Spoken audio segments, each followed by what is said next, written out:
Drone সোয়ার্মের বিরুদ্ধে ইসরায়েলের কোনো সক্ষমতা নাই। এখন আপনারা কইবেন যে সোয়ার্ম জিনিসটা কি?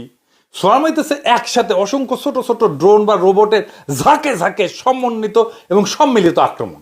আপনারা দেখেছেন না, অসংখ্য আগুনের গোলা ছুটে যাইতেছে ইরানের দিকে, আশেপাশের দেশ থেকে সেইগুলো দেখে নাচানাচি করিচ্ছে মানুষজন। হ্যাঁ, খুব মজা লাগছে গলে, তাই না? আপনাদেরও মজা লাগছে। মানে ইসরায়েল যে মারা খাইতেছে এটা দেখা যায় কত আনন্দের, সেটা আপনারাও জানেন, আমিও আনন্দ পাইছি। এই সোয়ার্মের মূল বৈশিষ্ট্য হচ্ছে সংখ্যায় অনেক, হাজারে হাজারে। এরা আবার একটা আর একটার সাথে ওয়্যারলেস নেটওয়ার্কের মাধ্যমে যোগাযোগ করে, একে অন্যের অবস্থান সম্পর্কে তথ্য আদান প্রদান করে, প্রতিপক্ষের প্রতিক্রিয়া মানে ইসরায়েল কি করবে সেটা দেখে পুরা ঝাঁকের গতিপথ বা কৌশল পরিবর্তন করতে পারে, এমনকি লক্ষ্য বদলাইতে পারে। এবং এটার কোনো একক কেন্দ্রীয় নিয়ন্ত্রণ থাকে না, কিন্তু এটা অ্যালগোরিদমের দিয়ে কাজ করে। ফলে কোনো একটা ড্রোন যদি ধ্বংস হয়ে যায় বা কয়েকটা যদি ধ্বংস হয়ে যায়, পুরা সোয়ার্ম এটা অক্ষত থাকে, পুরা ঝাঁক যায় এক জায়গায় আক্রমণ করে।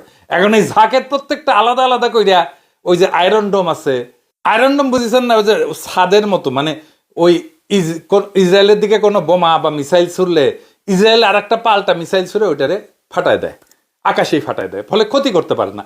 ওইটারে কয় আয়রন ডোম, মানে আকাশে একটা লোহার ছাদের মতো করিছে আর কি, ভার্চুয়ালি।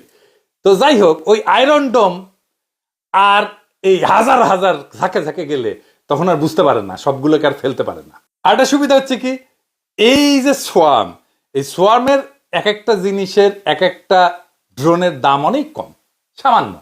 কিন্তু ওই ড্রোনটাকে ফেলাইতে হইলে ইসরায়েলকে যে বোমা মারতে হবে সেটার মিলিয়ন মিলিয়ন ডলার দাম। তার মানে কম টাকার ড্রোন ফেলাইতে যায় মিলিয়ন মিলিয়ন ডলার খরচা পানিতে ফেলে দিচ্ছে ইসরায়েল।